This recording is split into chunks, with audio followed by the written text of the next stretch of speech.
ചികിത്സാ ദൗത്യം വിഫലമാക്കി അതിരപ്പള്ളി കൊമ്പൻ ചരിഞ്ഞു. മസ്തകത്തിൽ മുറിവേറ്റ കൊമ്പൻ ചരിഞ്ഞത് കോടനാട് അഭയാരണ്യത്തിൽ ചികിത്സയിലിരിക്കെയാണ്. ബുധനാഴ്ചയാണ് ആനയെ മയക്കുവെടി വെച്ച് പിടികൂടിയത്. അതിരപ്പള്ളിയിൽ മുറിവേറ്റ കൊമ്പന് ചികിത്സ നൽകുന്ന കാര്യത്തിലുണ്ടായത് ഗുരുതര പിഴവെന്ന് ആരോപണമുണ്ട്.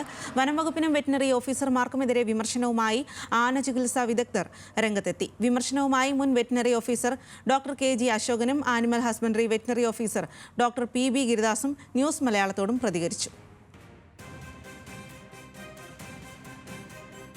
കൂടുതൽ വിവരങ്ങളുമായി ആസിഫാണ് നമുക്കൊപ്പം ചേരുന്നത്. ആസിഫ്, എന്തായാലും ആ മസ്തകത്തിൽ മുറിവേറ്റ കൊമ്പൻ ചരിഞ്ഞു എന്നുള്ളത് ഏറെ സങ്കടകരമായിട്ടുള്ള വാർത്ത തന്നെയാണ്. വലിയ വിമർശനങ്ങളും അതിൽ ഉയരുന്നുണ്ട്. എന്താണ് ഇക്കാര്യത്തിൽ ആരോഗ്യ വിദഗ്ധർ പറയുന്നത്? മറ്റു വിവരങ്ങൾ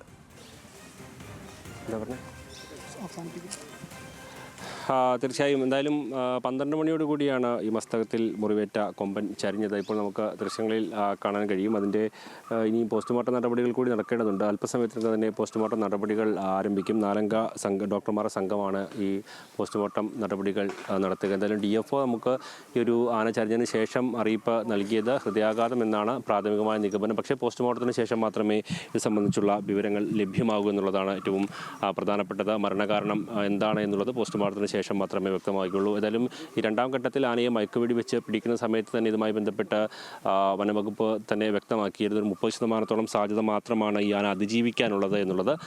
എങ്കിലും ഒരു ശ്രമം എന്ന രീതിയിൽ തന്നെയാണ് പിന്നീട് മയക്കുവെടി വെച്ച് ആനയെ പിടിക്കുകയും ഇങ്ങനെ കൂട്ടിലേക്ക് എത്തിക്കുകയും ചെയ്തത്. പക്ഷേ ആന ഭക്ഷണം എടുക്കുന്നുണ്ടായിരുന്നു, വെള്ളം കുടിക്കുന്നുണ്ടായിരുന്നു. അതോടൊപ്പം ദഹന പ്രക്രിയയും ആദ്യഘട്ടത്തിൽ സാധാരണ നിലയിലായിരുന്നു. അങ്ങനെ സുഗമമായി ചികിത്സ നൽകാൻ കഴിയുമെന്നൊരു പ്രതീക്ഷ നൽകുകയും ചെയ്തിരുന്നു. 3 ദിവസത്തേക്കുള്ള ആൻറ്റിബയോട്ടിക് അടക്കമുള്ള ചികിത്സ മുന്നോട്ട് പോയ സമയത്താണ് ഇന്ന് ചികിത്സ തുടർന്നുകൊണ്ടിരിക്കുന്നതിനിടയിൽ ഉച്ചയ്ക്ക് 12 മണിയോടുകൂടി ആന കുഴഞ്ഞു വീഴുന്നത്. പിന്നീട് സ്വാഭാവികമായും ഈ ഒരു ഡോക്ടർമാർ പിന്നീട് പരിശോധന അടക്കം നടത്തുന്നതിലേക്ക് കാര്യങ്ങൾ എത്തുകയും ചെയ്തു. ഏതായാലും ഇനി പോസ്റ്റ്മോർട്ടം നടപടികളിലേക്ക് കടക്കുകയാണ്. അതിനുശേഷമാണ് ഇതിൻ്റെ ഒരു മരണകാരണം സംബന്ധിച്ച കൃത്യമായ വിവരം ലഭിക്കുകയുള്ളൂ എന്നാണ് നമുക്ക് എന്തായാലും മനസ്സിലാക്കാൻ കഴിയുന്നത്. എന്തായാലും പോസ്റ്റ്മോർട്ടം നടപടികളിലേക്ക് കടക്കുന്നത് കൊണ്ട് തന്നെ ഇനി ഇവിടെ നമുക്ക് അല്പസമയം അതിൻ്റെ ദൃശ്യങ്ങൾ എടുക്കാനൊരു സമയം നൽകുക മാത്രമാണ് ഇപ്പോൾ ചെയ്തിട്ടുള്ളത്. ഏകദേശം 2 മണിക്കൂറോളം നീണ്ടു നിൽക്കുന്ന നടപടികളാണ് പോസ്റ്റ്മോർട്ടവുമായി ബന്ധപ്പെട്ട് ഉണ്ടാവുക എന്നുള്ള കാര്യമാണ് എന്തായാലും ഈ സംഘവും വ്യക്തമാക്കിയിട്ടുള്ളത്. അങ്ങനെ എന്തായാലും ആ പോസ്റ്റ്മോർട്ടം നടപടികളിലേക്ക് കടക്കുകയാണ്. അതുകൊണ്ട് നമുക്കിപ്പോൾ ആ വിഷ്വൽ എടുക്കാൻ അനുവദിച്ചിരിക്കുന്ന സമയം ഇപ്പോൾ ഏതായാലും അവസാനിക്കുകയും ചെയ്തിട്ടുണ്ട്. എന്തായാലും 2 മണിക്കൂറിന് ശേഷം നീണ്ടു നിൽക്കുന്ന പോസ്റ്റ്മോർട്ടത്തിന് ശേഷമായിരിക്കും ഇതിനെ സംസ്കരിക്കുന്ന അടക്കമുള്ള കാര്യങ്ങളിലേക്ക് പോവുക.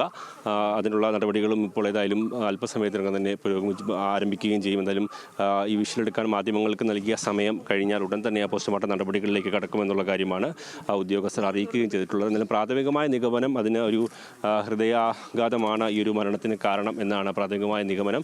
മറ്റെന്തെങ്കിലും കാര്യങ്ങളുണ്ടോ എന്നുള്ള കാര്യമടക്കം പോസ്റ്റ്മോർട്ടം റിപ്പോർട്ടിന് ശേഷം അറിയാൻ കഴിയുകയുള്ളൂ. കാരണം ആന്തരികാവയവങ്ങളടക്കം ഈ ഒരു പരിക്ക് ബാധിച്ചിട്ടുണ്ടെന്ന കാര്യമടക്കം വിശദമായ പോസ്റ്റ്മോർട്ടത്തിൽ കൂടെ മാത്രമേ വ്യക്തമാകുകയുള്ളൂ. നമുക്ക് ആനക്കൂട് ഇപ്പോൾ ഒഴിഞ്ഞു കിടക്കുന്നത് കാണാം. ഈ നേരത്തെ അരിക്കൊമ്പനായി തയ്യാറാക്കിയ ആനക്കൂട് ബലക്ഷയമായതിനെ തുടർന്നാണ് പിന്നീട് അതിരപ്പള്ളിയിൽ നിന്ന് പിടികൂടിയ കൊമ്പനെ കൊണ്ടുവന്ന് ചികിത്സിക്കാനായാണ് ഈ ഒരു ആനക്കൂട് നിർമ്മിക്കുകയും ചെയ്തത്. അതിൻ്റെ നിർമ്മാണമടക്കം അതിവേഗം പൂർത്തിയാകുകയും മറ്റും ചെയ്തിരുന്നു. അങ്ങനെ ദൗത്യത്തിൻ്റെ ആദ്യഘട്ടം വിജയകരമായി പൂർത്തിയാക്കാൻ കഴിയുകയും 2ാം ഘട്ടം ചികിത്സ വിജയപ്രദമായി മാത്രമേ ദൗത്യം പൂർണ്ണ വിജയമാകാൻ കഴിയുകയുള്ളൂ എന്നുള്ള കാര്യം അരുൺ സക്രിയ വ്യക്തമാക്കുകയും ചെയ്തിരുന്നു. പക്ഷേ ആ ദൗത്യം എന്തായാലും പൂർണ്ണ വിജയത്തിലെത്തിയെന്ന് നമുക്ക് ഏതായാലും പറയാൻ കഴിയില്ല. എന്തായാലും അല്പസമയത്തിനകം തന്നെ പോസ്റ്റ്മോർട്ടം നടപടികൾ ആരംഭിക്കും. 2 മണിക്കൂറോളം നീണ്ടു നിൽക്കുന്ന പോസ്റ്റ്മോർട്ടം നടപടികളാണ് ഉണ്ടാവുക. അതിനുശേഷം തൊട്ട് സമീപത്ത് തന്നെയാണ് ആനയെ കുഴിച്ചിടാനായി ഉള്ള കുഴിയും ഇപ്പോൾ തയ്യാറായിക്കൊണ്ടിരിക്കുകയാണ്. അതുകൊണ്ട് ഈ പോസ്റ്റ്മോർട്ടം നടപടികൾക്ക് ശേഷം ഇന്ന് തന്നെ ആനയെ കുഴിച്ചിടും. നമുക്കിപ്പോൾ ദൃശ്യങ്ങളിൽ കാണാം. JCB ഉപയോഗിച്ചുകൊണ്ട് അവിടെ അതിൻ്റെ നിർമ്മാണ പ്രവർത്തനങ്ങളും നടന്നുകൊണ്ട് ഇരിക്കുന്നുണ്ട്. അല്പസമയത്തിനകം തന്നെ പോസ്റ്റ്മോർട്ടം നടപടികൾ പൂർത്തിയായതിനു ശേഷം ആ കുഴി ഒരുക്കി അവിടേക്ക് ആനയെ കുഴിച്ചിടുന്നതിലേക്കും കാര്യങ്ങൾ എത്തും. എന്തായാലും ആനയെ പിടികൂടുന്ന അടക്കമുള്ള കാര്യങ്ങളിൽ വളരെ വേഗം മുന്നോട്ട് പോകാനും ആ ദൗത്യത്തിൻ്റെ ആദ്യഘട്ടം വിജയകരമായി പൂർത്തിയാക്കാനും കഴിഞ്ഞൊരു സാഹചര്യം ഉണ്ടായിരുന്നു. ഇപ്പോഴും ആ മുറിവിൻ്റെ ഒരു വലിപ്പം നമുക്ക് കാണാൻ കഴിയും. അത് ഇപ്പോഴൊരു തുണി വെച്ച് ഇങ്ങനെ മറച്ചിട്ടുണ്ട്. ഈ ആൻറ്റിബയോട്ടിക്കുകളോടും അതുപോലെ തന്നെ ഈ മരുന്നുകളോടും അത് കൃത്യമായി പ്രതികരിച്ച് തുടങ്ങിയ സമയത്താണ് ഇത് പിന്നീട് പെട്ടെന്ന് കുഴഞ്ഞു വീഴുന്നതിലേക്ക് കാര്യങ്ങൾ എത്തിയത്. ഈ ഭക്ഷണം നല്ല രീതിയിൽ കഴിച്ചു തുടങ്ങിയിരുന്നു, പുല്ലൊക്കെ നല്ല രീതിയിൽ കഴിച്ചു തുടങ്ങിയിരുന്നു. കുടിവെള്ളം ഈ തുമ്പിക്കയിൽ ശേഖരിക്കുന്ന അളവിന് ഒരു പ്രശ്നമുണ്ടെങ്കിൽ പോലും, സാധാരണഗതിയിൽ 8 ലിറ്ററോളം കുടിവെള്ളം തുമ്പിക്കയിൽ ശേഖരിക്കുമായിരുന്നെങ്കിൽ പോലും അളവിനൊരു പ്രശ്നമുണ്ടായിരുന്നെങ്കിൽ പോലും വെള്ളം കുടിക്കുന്നത് അടക്കമുള്ള കാര്യങ്ങൾക്ക് യാതൊരു കുഴപ്പവും ഉണ്ടായിരുന്നില്ല. അതുകൊണ്ട് തന്നെ ഈ ദൗത്യസംഘം വലിയ പ്രതീക്ഷയിലായിരുന്നു. പക്ഷേ അപ്രതീക്ഷിതമായാണ് ഇത് കുഴഞ്ഞു വീഴുകയും ഉച്ചയോടെ 12 മണിയോടുകൂടി ദൗത്യസംഘം ചികിത്സ നൽകിക്കൊണ്ടിരുന്ന സമയത്ത് എന്തായാലും പോസ്റ്റ്മോർട്ടം നടപടിയിലേക്ക് കടക്കുകയാണ്.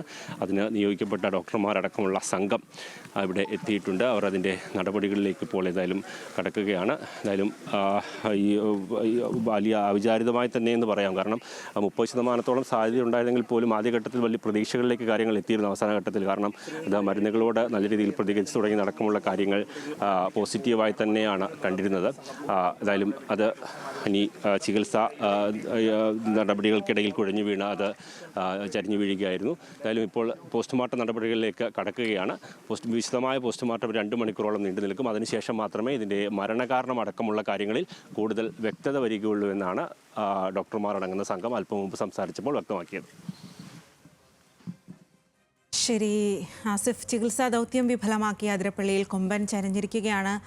കൊമ്പൻ്റെ പോസ്റ്റ്മോർട്ടം നടപടികളിലേക്ക് ഇപ്പോൾ അവിടെ കടക്കുകയാണ്. അതിനുള്ള വിദഗ്ധർ അവിടേക്ക് എത്തിയിരിക്കുന്നു എന്നുള്ളതാണ്. എന്താണ് മരണകാരണം എന്നുള്ളത് അതിനുശേഷം മാത്രമേ അറിയാനായിട്ട് സാധിക്കുകയുള്ളൂ. എന്തായാലും ദൗത്യസംഘം ആനയെ പരിപാലിക്കുന്നതിനിടയിലായിരുന്നു ആ ചികിത്സയെല്ലാം വിഫലമാക്കിക്കൊണ്ട് ഇന്ന് ഉച്ചയോടുകൂടിയിട്ട് കൊമ്പൻ കുഴഞ്ഞു വീഴുകയും പിന്നീട് ചരിയുകയും ചെയ്തത്. വലിയ തരത്തിലുള്ള വിമർശനമൊക്കെ ആനയുടെ ചികിത്സ നൽകുന്നതിനെതിരെ അല്ലെങ്കിൽ ആനയെ ചികിത്സിച്ചതിനെതിരെ ഉയർന്നു വരുന്നും ഉണ്ട്.